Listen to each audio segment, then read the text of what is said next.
I would like to welcome everybody to Junior Achievements Aviation Career Bound Day. We have 5 amazing ladies that are here with us today, and they've been in the field of aviation for a combined total of 123 years. Lots of aviation experience in the house, and all of them represent very, very different areas of aviation. At this time, I'd like to welcome our guests. And these ladies are joining from all over many different countries. So I'd like to bring them in the broadcast. Hello, it is so wonderful to have you all here to us to speak to our career bound students. Thank you so much for joining us today. And so today we have with us Ms. Caroline Vandedrinck from SR Technics. Hi, Caroline. Hello, Jill. And where are you joining us from? I'm in Zurich, Switzerland, and it's evening now and a crisp day in Zurich. Thank you so much for joining us. I wish you could share some of that cool weather with us. I'd like to introduce Ms. Jingyan Sun. She's also from SR Techniques. Hi, Jen. Hello, Jill. Hi, thanks for having me here. You are quite welcome. Where are you joining us from? Same as Caroline, I'm also joining from Zurich, Switzerland. Excellent. Well, welcome. Welcome. Miss Jeanette Eaton. Hi, Jeanette. Hi, everyone. Hi. Yep, Lockheed Martin in the Sikorsky division. Welcome. And where are you joining us from today? I'm actually in Florida today, but I normally am working out of Connecticut with Sikorsky Aircraft up in our Stratford plant. Very cool. Thank you so much for joining us. Our next guest is Lee Kapel. She's from TSI Aviation. Hi, Lee. I was trying to not have feedback. Very good. Thank you. Thank you for having me. And I know you're joining from Florida as well, right? Yes. We are in Coconut Creek, Florida. All right. And our last guest is Grace Regillo from Air Canada. Hi, Grace. Hi. Thanks for having me. Glad to be here. You're quite welcome. And how's the weather in Canada? I would say probably just as crisp as Zurich right now. Absolutely love it. Again, send it down to Florida. We are so happy that you ladies are here and so let's go ahead and get started.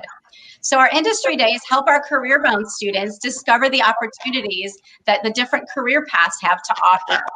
So I'm going to ask each of you to share your career journey with us. Tell a little bit about what you do and how you got involved with aviation. So Caroline, let's go ahead and start with you. So my name is Caroline Vandedrinck. I am the Senior Vice President, Sales and Marketing for SR Techniques. SR Techniques is an MRO, which means we do maintenance, repair, overhaul on airplanes and engines. I've been with the company 5 years. I started as a Vice President for the Americas. And only recently, about 2 months, I was promoted to Senior Vice President. I started in aviation when I was 14, 15 years old, refueling airplanes. It started with little airplanes, 4-seaters, 2-seaters, and also grew into 707 and DC-8. And from that moment, I was smitten with aviation. So when I had to find a career path, not a career path, an actual path for university, it was definitely going to be aviation related, and I chose aerospace engineering. And then my whole career, starting as an engineer but quickly transitioning into sales, has been in aviation related industries. That's amazing. I love that you started from the bottom. You kind of saw how pretty much doing the grunt work, and fueling airplanes. I love that fueled fueled your passion and kind of skyrocketed from there. Yes, definitely. If it wasn't for that opportunity at a young age to be exposed to aviation, I would have never thought of aviation as a career path. And it's wonderful. It's you meet lots of people, you have different places your job will send you. And it's a very small community. All these ladies that are talking today have crossed my path, and we stay in touch. Even though we don't see each other every day or talk every day, we know we can reach out to each other if we want to, if we need to, or if we have a question. Yeah, I love that it's kind of a close-knit community. It really, really is. My husband's a pilot, so I know exactly how that works. And it's, you know, it's nice to have that network. Really, really is. Definitely. So Jing, so Jing, I know you work for SR Techniques as well. Would you like to share your career journey with us? Absolutely, glad to do so. So I was born in China. And then when I was 17 years old, I moved to Singapore to do my university study. So when I was being in Singapore, we also have the similar event like this, which is like industrial day. And that's where I got to know a lot of aviation people. So I started to work in the aviation related institute during my summer program. And I got to know a lot of aviation experts, especially people coming from Singapore Airline Group. So I joined after graduation, the Singapore Airline Group, to do some management rotation programs. And I did that for 4 years. 10 years ago, I came to Switzerland. So I've been working for SR Technics for 10 years.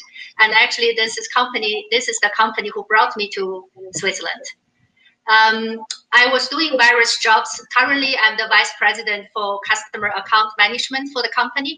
So basically in charge of the team who are handling all our global customers' contracts and customer relationship management.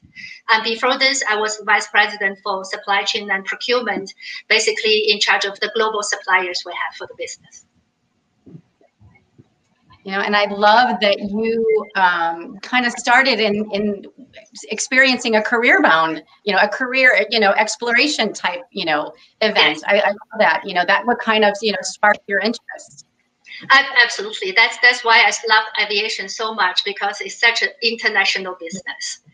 People coming from all over the world that is working together. And this is also an industry that gives me personally a lot of opportunities to be global, to work everywhere. Yes, I love that. You know, it's travel. So if these young kids are really interested in travel and seeing the world, I would think aviation, there are so many opportunities out there. Absolutely. Yes, thank you, Jing. All right, Lee, would you like to share your experience with us and tell us a little bit about your career journey? Thank you so much. Yes. Well, I've been in aviation since I was 16 years old. It was my first job straight out of high school, saying data entry will train. And I'm like, okay, that sounds good to me. I needed a way to pay for my college education. So I was started at this company, TSI. It's called Technical Service International back then, at 16 while going to college. And I, you know, was doing a lot of data entry, but I was studying computer programming and accounting. So I fell in love with the aviation side of the business and used my knowledge of computer programming to actually learn the intimate parts of the business, how to control parts and hours and maintenance and so on. And I always had this passion for selling. So around 18 and a half years old, I asked the president of the company, would he allow me the opportunity to sell? And he told me I was crazy. He told me I was a woman and, you know, all this stuff. And I'm like, okay, so can you give me the opportunity to sell? He said, okay, but only if I take you and I introduce you to the customers and so on. And that was my first opportunity to start selling. And I started selling in Latin America to all the Latin American airlines, and fell in love, you know, with aviation. And I've met a tremendous amount of people, of friends, long-term relationships. Just a little bit before this forum started, I had some friends that came in from Colombia who were the brother of the ex-president of Avianca, and his father was also a president of the airline. And they just spent the whole afternoon here with me. So those things, you know, you can't teach someone. You get it from your career. I am presently the CEO and president of TSI. I ended up buying 50% of the company in 2004, and then ended up buying the other 50% in 2011. So we're a woman-owned business, and we're very proud of it. And I love to speak to, you know, the younger population and the women, girls, ladies, and let them know that aviation is a great career. Not just, you don't have to be a pilot or a mechanic. You could be, you know, anything. You could be a financial person. You could be a CFO or a COO. Vice presidents like here, like we have Caroline and Jeanette, who have had incredible careers, of which I have, you know, it's a totally different area for me because I am not an engineer. So, but I love meeting people, and I think it's great to have a consideration for this industry. Yeah. You know what, Lee, I love that you put yourself out there and you ask the president of the company, I want to sell. Can I sell? It's like putting yourself out there, taking that risk. That is, I mean, it is a huge risk, but look how that paid off for you. Yes, perseverance, though. Yes. When you want something, you can make it happen. And once aviation gets into your blood, it never leaves you. So. Yep. And even if it's a little scary, you know, putting yourself out there and just, you know what, I've got nothing to lose. I'm going to ask. Yes. Yeah. That's yeah. Very nice. All right, Miss Jeanette, would you like to go next?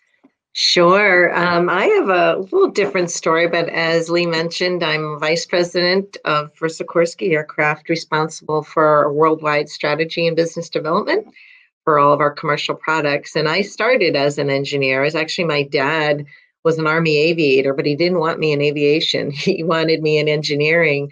But during my interview process, I had an opportunity to walk in the back of a Sikorsky, it's called a CH-53 Super Stallion, which is an 88,000 pound helicopter. I mean, it could transport a Humvee, it could transport up to 60 troops. I mean, this thing is huge. And I remember being in the back, just looking in this cabin and around and saying, oh my God, I can't believe this thing flies. I have to work here. And that was really what gave me my passion for helicopters. I knew nothing about, and I was so excited when I got a job there. But I also wanted to get into sales like Lee. And, you know, I didn't get much encouragement, but I had a boss who said, well, Jeanette, you know, and this was 32 years ago. He said, these men are going to chew you up and spit you out unless you can walk the walk. You can't just talk the talk. You can't just be an engineer. You need to be a pilot. You need to get your pilot's license. So I couldn't afford helicopters. So I said, okay, challenge on. I started flying airplanes first. And then eventually I traded, I went to Bell Helicopter to get my license there. And I traded some signing bonuses, and I was able to get my ratings, and I started flying and selling for Bell. That was about 10 years I did that. And then Sikorsky recruited me back originally as head of marketing. And then I quickly got moved over into sales, and I love it. It's amazing. You know, we have a market from first responders to a corporate to wealthy individuals to offshore oil workers to firefighters. It's really an amazing breadth of the helicopter community that we work with, and absolutely passionate about it and love what it feels good too when you're working, you're part of something that's helping to save lives and part of a bigger purpose. It really makes you feel good about your job and being a part of this aviation community. And like Caroline said, you know, the aviation community is small. Women in aviation is even smaller. And then women in helicopter aviation is even smaller. So I really appreciate the forum and having us women get together. And as Lee and Caroline said, and Jings said, just, you know, encouraging young girls, because there's so many opportunities for you out here. You never know where you're going to end. Yeah. Well, thank you, Jeanette. And, you know, I think I love that you kind of had that wow factor when you went into the helicopter, and, you know, you didn't know you wanted to do that, but that just kind of, you know, it just was, whoa, I love this. I think I want this. And you went out and got it. I mean, that's pretty amazing. Thank you. You know, and your passion, I mean, anybody's passion can drive, you know, where you're headed and what you want. I mean, I love when, you know, people are so happy and so just immersed in their profession and their job. They just love it so much. It makes, you know, for just a happier person and, you know, a better worker, just having that, you know, that love for what you do. And you absolutely. sorry. I'm sorry, what was that, Caroline? and you don't think when you're 18 or 20, oh, I want to be the VP of sales for Sikorsky.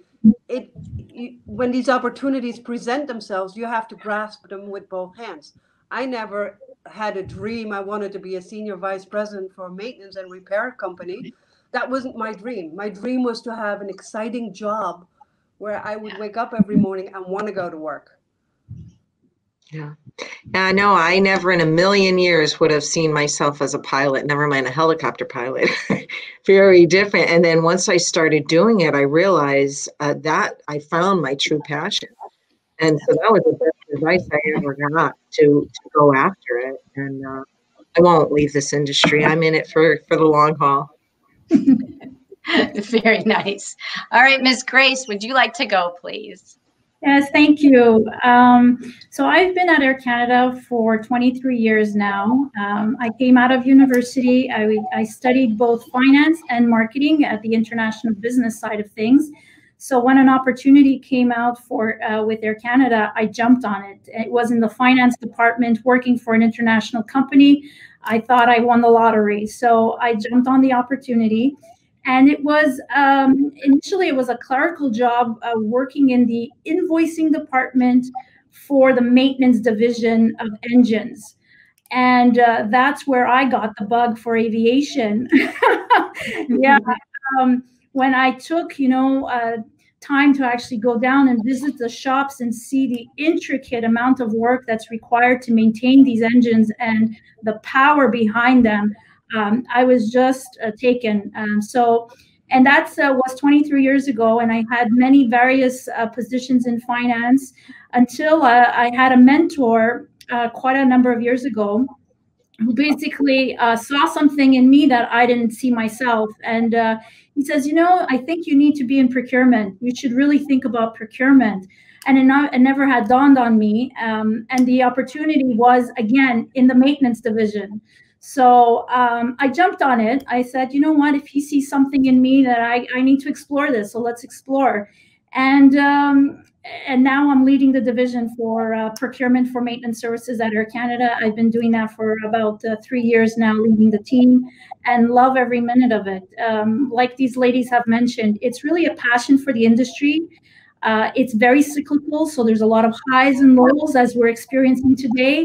But nonetheless, there's this rigor behind the business that just keeps you going day in, day out. And the community is so small. And one thing I can say about my career is that throughout my career, I had a lot of men that supported me.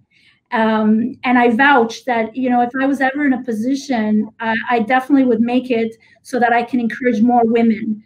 Because that was lacking when I was going through the ranks. And today, to see all these women reach certain goals in their own career, it's astonishing to watch. And I'm glad to be part of it. Thank you so much.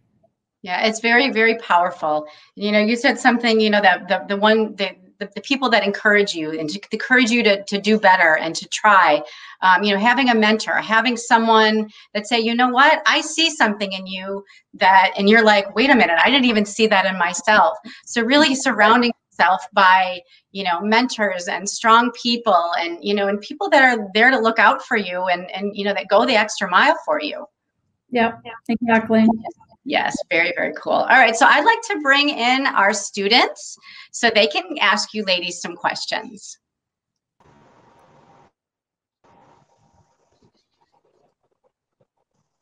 Hi, ladies. Hi. Good afternoon. All right, Miss Ariana, would you like to start us off? Yes. So, good afternoon. My name is Ariana Gillette. I am a JA career-bound graduate from Stranahan High School, and I am very excited to be a veterinary practitioner after I graduate college and own my own animal shelter.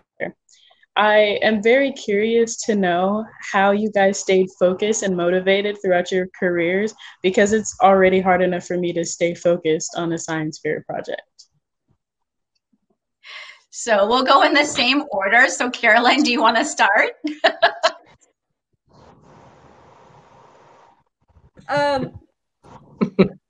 It was a very good question, very tough question, actually. I'm very self-motivated. I'm very driven. It started out with my parents were both working, always. They both had their own companies. And it was my grandmother who raised us. And if you slept past 7 o'clock, she considered you lazy. So you did not want to be lazy in front of grandma. So you always found chores to do and things to do. That it kind of stayed in my professional life, in my personal life, that sleeping in is a bad thing. And there's always something to achieve. So I don't need a boss. I don't need a mom or a dad to tell me to go and do something. I see work, I see opportunity, and I go after it. Okay. All right. Jing, do you want to go next?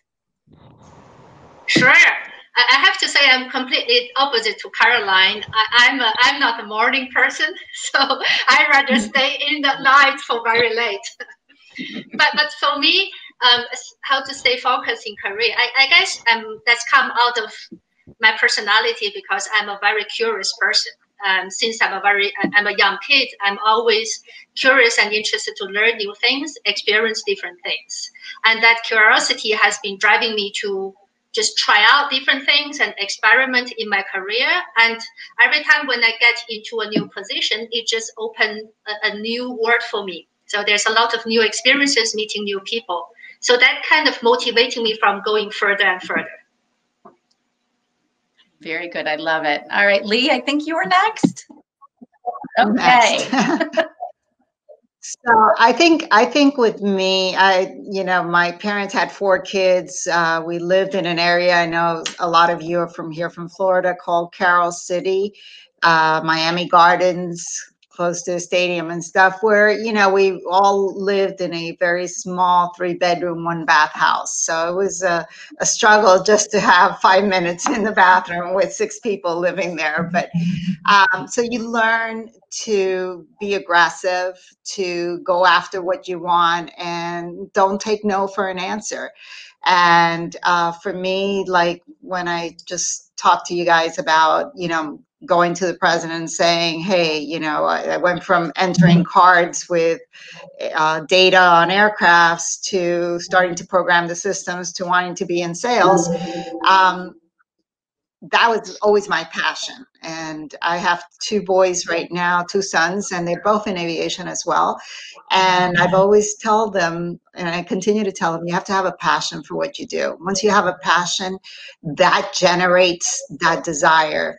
So by you wanting to be like in vet school, if that's really your goal, that passion, that motivation is going to come naturally to you. It's not going to feel like it's work or a job or trying to wake up on early mornings, which I'm not a morning person either. But it's just going to come naturally to you. So don't worry about it. And that might not even end up as your career goal. You might have to test certain things before you say, hey, this is really what I love. All right. Miss Jeanette. I'm in the Lee camp. For me, I always tried to open myself up to possibilities so I could find out what was my passion. What's your why? What makes you tick? And because when you're passionate, you're very authentic to your goals. And when you're authentic, I believe, and this is coming from an inspirational speaker, your authenticity is the heart of your power. And I really believe that, because that's what's going to give you the drive to continue. And if you open up yourself to those possibilities, you pay attention to the signs, what really excites you, again, what's your why, what makes you tick, you can have that authenticity and that passion. And the biggest advice, I've seen so many kids, friends, they chase the money. Money, it's not always going to be there, and it's tempting, but that longevity, you're not going to have that unless you're truly doing something you love. Because you're right, you're going to come across a lot of obstacles, you're going to come across a lot of challenges, and if you don't really have love for what you're doing and passionate, you're going to want to throw in the towel or find something else to do. And so many times, even like flying an airplane, I've been very close. Almost had a fire in the cockpit, and I wanted to quit flying, and I came so close to doing it, and I'm so glad I didn't. I overcame those fears. So that was probably one of the most difficult things for me to overcome and get back in. And I'm so glad I did, because I wouldn't be where I am today. But it's very, very hard, especially when you're going to school and you're working, you know, you're studying and exams and you have long hours, especially vet school is even longer, you know, than any medical school. I give you a lot of credit. You're taking on a tough major. Yeah. That's for sure. For sure. All right, Grace. Well, I echo Jeanette and Lee's comments here. When you actually start questioning your self-motivation, I would say that's time to question your passion, to see if you need some variety there. When the self-motivation gets tested, you need something else. So, because as Lee and Jeanette mentioned, when you're aligned with your passion, the self-motivation is almost natural. What people think as, oh, wow, she's working really hard, and I'm feeling like it doesn't feel like work to me. It really feels like I'm doing what I'm supposed to be doing, and it just comes. So you don't need to worry about self-motivation. It will come. If you're really aligned with what you're truly meant to do, it's going to come. And one of the things that mentor had taught me at that time, when he saw something in me that I didn't see in myself, it's exactly that he saw. He saw I was not self-motivated. And he realized you're not your true potential there. You need to move. And that's when I put 2 and 2 together, and I was like, okay, that's my self-motivation there that was not there, and I was not aligned. So just question it. But once you hit that true passion of yours, it just comes naturally. Yes. Thank you, ladies. Ariana, great question. All right, Rolanda, do you have a question for the ladies? Yes, I do. Hi, my name is Rolanda. I'm from Dillard High School, and my question pertains to being a woman in a male dominated field. So how do you deal with doing all of that, and how do you deal with not letting them get you down? Great question. All right, Grace, do we want to start with you this time? Yeah, sure. Okay. Look, I grew up not having that distinction between, you know, what a girl should do and what a guy should do. For me, in my eyes, I mean, what the world had in store for me was different. But what in my eyes, it was like, if they can do it, I can do it too. What's the issue here? And so I never really had a problem, you know, moving forward. Did sometimes my door get closed? Yeah, but just keep moving. You know, one thing that you guys have, I think, and we've seen so much improvement over the years, and those opportunities are just becoming more and more available to the newer generation. So I would tell you, there's no barrier. There really isn't one. And sometimes women do ourselves a disfavor by thinking there is one. Just put it in your mind. There really is no difference, and plow through. Break those barriers, because there's more generations to come after you that are counting on you to break them. So it's a mind thing. So just plow through it. Don't be overly concerned with it. I love it. All right, Miss Jeanette, we're going backwards this time. I'll answer a different way, because sometimes when I've been, and absolutely, Grace is right. Today, it's very, very different of women being accepted or not accepted, or discouragement. But I found when you have people that will try to bully you, and don't let them take away your voice. Your voice, again, when you're talking about your power and the heart of your power, you can't let them take that voice away. So what I do a lot of times is I try to combat it with humor. That's one way I deal with it. And then another way, someone gave me some good advice. He said, never get in the mud and mess with a pig, because you'll only get dirty and the pig loves it. In other words, don't go in the mud. Don't go where they're going. Don't let them be a bully. You're better than that. And I always just, when I get mad, I say, Jeanette, handle yourself with grace. Handle yourself with grace. And I'll have to remind myself, because I don't want to go there.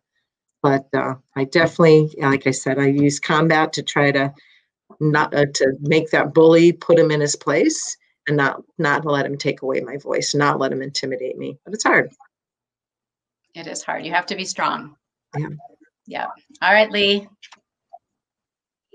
Okay, so everybody, I don't know if you girls remember Aretha Franklin, the singer. She used a very famous song called Respect. And that to me is number one. You have to respect yourself, and everybody demand respect from every man or every person that you deal with. And as long as you have that and you maintain that, you'll succeed. The moment you lose respect for yourself, you can't expect others to respect you. And that's always been kind of my motto, because I grew up 18, 19 years old, traveling to Latin America and sitting down with colonels and generals and admirals from the different military air forces that we were supporting. And they would look at me and they're like, how old are you? I'm like, I'm 18, but I would wear my glasses and my ponytail and all that. And they would always say to me, wow, I really respect you for taking a chance to come here and trying to sell us your company, and I would dress properly. I would not fall into any of the, somebody compliments you, you say, thank you very much, it was a nice compliment, and keep going. Don't linger on that.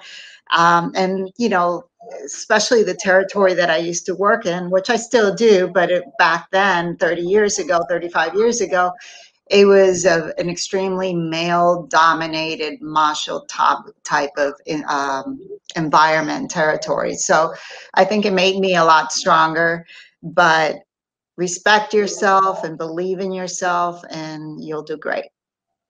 Excellent. Thank you. All right, Jing. Yeah, I would completely echo to what Lee says. Basically, I would call it be confident and dare to be different. That's how I experienced over my 13 years of career being women in aviation. I have to say, I didn't experience much difference being a woman versus how I would imagine a man would experience the industry differently. So yes, I am a woman, so I'm different, but I'm also not only different because I'm a woman, but I'm just different because I'm Jing. Just like all my other colleagues have their own different personalities and different ways of working. So in the end, it is really be confident knowing who you are and what you present here as your value and deliver the result. That for me, it is more important than distinguish yourself of being I'm a woman or I'm a man. Excellent. All right, Caroline.